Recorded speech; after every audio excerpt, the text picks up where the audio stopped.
Hi everyone, welcome back to my channel. ఈరోజు నేను మరొక బ్లౌజ్ కట్టింగ్తో మీ ముందుకు వచ్చాను. ఇది క్రాస్ కట్టింగ్ బ్లౌజ్ అండి. అలాగే ఇది వచ్చేసి 31 నడుము సైజ్ అండి. 31 నడుము సైజ్ బ్లౌజ్. ఇది చెస్ట్ వచ్చేసి 34 అండి. 34 సైజు బ్లౌజ్ అండి. ఇలా లైనింగ్ మీద క్రాసులు తీసేసుకొని ఇలా నడుము సైజు మెజర్ చేసుకుంటున్నానండి.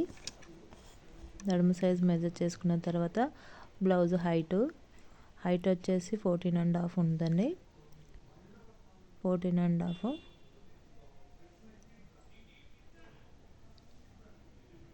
షోల్డర్ వచ్చేసి 5.5 ఇంచెస్ పెట్టుకుంటానండి.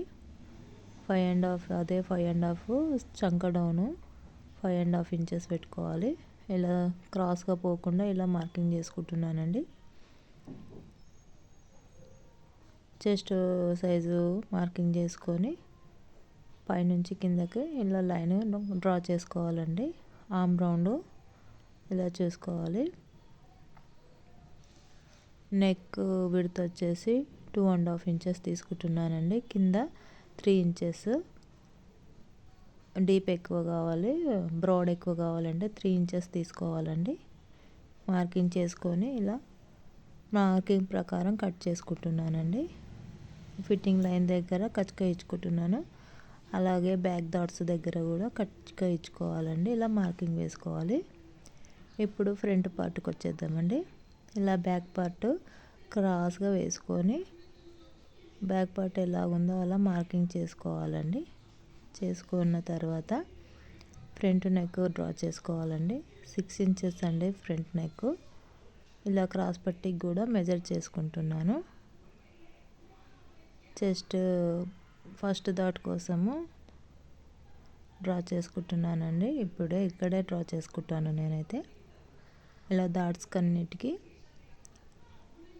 మార్కింగ్ చేసుకొని ఫ్రంట్ పార్ట్ కట్టింగ్ స్టార్ట్ చేయాలండి. ముందుగా నెక్ కట్ చేసుకోవాలి.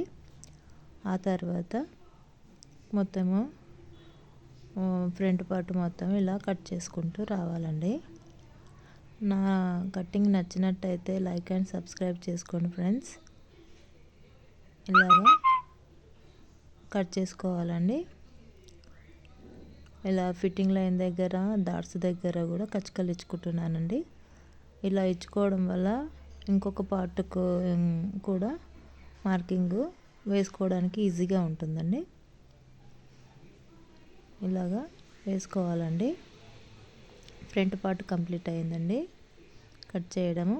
ఇప్పుడు హ్యాండ్స్ అండి. హ్యాండ్స్ని 4 ఫోల్డ్స్ చేసుకోవాలండి. 4 ఫోల్డ్స్ సమానంగా ఉండేటట్టు చూసుకొని 2 ఇలా కట్ చేసుకోవాలండి.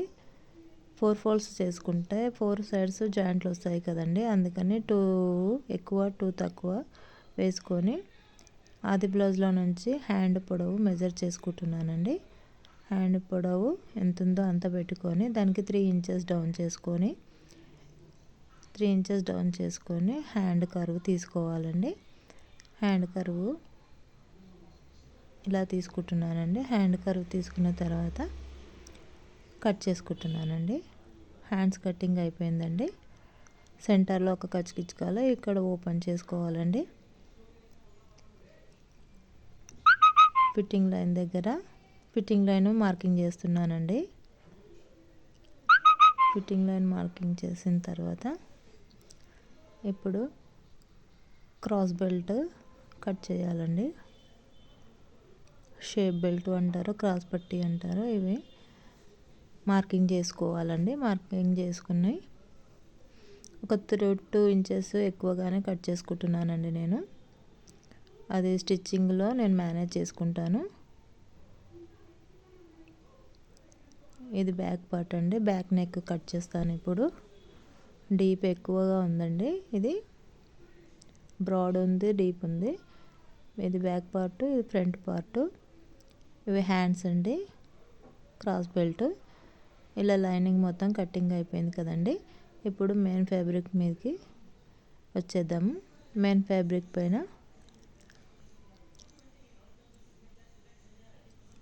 ఇలా కట్ చేసుకోవాలండి. ఇలా ప్లేస్ చేసుకొని లైనింగ్ పైన మెయిన్ ఫ్యాబ్రిక్ పైన లైనింగ్ ఇలా వేసుకోవాలండి. వేసుకొని అడ్జస్ట్ చేసుకుంటూ రావాలండి. ఈ పఫ్ హ్యాండ్స్ ఉన్నాయండి. పఫ్ హ్యాండ్స్ కాబట్టి కొంచెం క్లాత్ ఎక్కువగానే కావాలి. అందుకని నేను ఇక్కడ క్లాత్ని ఎక్కడ వేస్ట్ కాకుండా కట్ చేసుకుంటున్నానండి. ఇలా బ్యాక్ పార్ట్ని కట్ చేసుకున్నాను కదండి. ఇప్పుడు ఫ్రంట్ పార్ట్ని కూడా కట్ చేసుకుందాము. ముందే ఆర్మ్ రౌండ్ నుంచి కట్ చేసుకుంటూ వస్తున్నానండి. కట్ చేసుకుంటూ రావాలి. ఈ పఫ్ హ్యాండ్స్ రావాలండి నాకు. అందుకనే క్లాత్ని ఎక్కడ వేస్ట్ కాకుండా కట్ చేసుకుంటున్నాను. ఇలా ఫ్రంట్ పార్ట్ని కట్ చేస్తున్నానండి. ఫ్రంట్ పార్ట్ కంప్లీట్ అయిందండి కట్ చేయడము. ఇది బ్యాక్ పార్ట్ అండి. ఇప్పుడు హ్యాండ్స్ బార్డర్ కింద వేయాలండి. బార్డర్ హ్యాండ్కు పఫ్కు రాకూడదు, కింద బార్డర్ లాగా వేయాలి. అందుకని 4 ఫోల్డ్స్ చేసుకుంటున్నాను. క్లాత్ పెద్దగానే ఉంది కానీ పఫ్ స్లీవ్స్కు సరిపడంత లేదు కాబట్టి 2 పీసెస్ ఎగ్జాక్ట్గా కట్ చేసుకుంటున్నానండి. ఇప్పుడు హ్యాండ్ వేసుకొని ఇట్లా హ్యాండ్ వేసుకొని